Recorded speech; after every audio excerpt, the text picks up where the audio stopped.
চক্ৰধৰ ডেকা prize money football টুৰ্ণামেণ্টৰ আজি শুভাৰম্ভ হৈ গ'ল।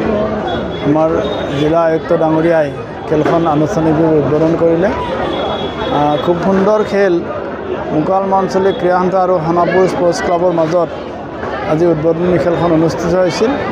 সুন্দৰ খেল ৰাইজে উপভোগ কৰিলে আৰু অহা খেলকেইখনতো আমি গোটেই অসমৰ ৰাইজৰ সহায় সহযোগ কামনা কৰিছোঁ আৰু অহা 7 তাৰিখৰ পৰা আমাৰ ধাৰাবাহিকভাৱে বাকী খেলবোৰ অনুষ্ঠিত হ'ব।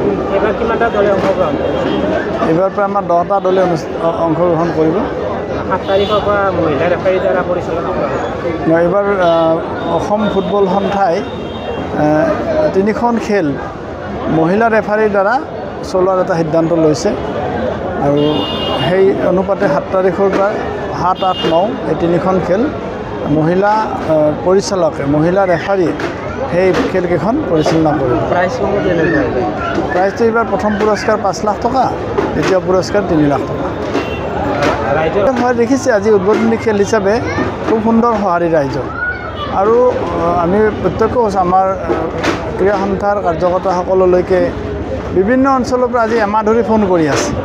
ধুবুৰীৰ পৰা মঙলদৈ বা আমাৰ অসমৰ নামনি অসমৰ বিভিন্ন অঞ্চলৰ পৰা আমাৰ খেলখনৰ চিডিউলটো বিচাৰি খেলখনৰ ফিক্সাৰখন বিচাৰি কোনদিনাখন কোন দলৰ খেল আছে এই বিচাৰি মানুহে এমাহমান আগৰ পৰা এনকুৱাৰী কৰি আছে আৰু তাৰ পৰা আমি এটা বিশ্বাস হৈছে যে অহা খেলকেইখনত আমি ৰাইজৰ দৰ্শক খুব ভাল দৰ্শক ইয়াতে উপস্থিত হ'ব আৰু আমিও দৰ্শক ভাল হ'লে আমাৰো খেলখন অনুষ্ঠিত কৰি ভাল লাগে।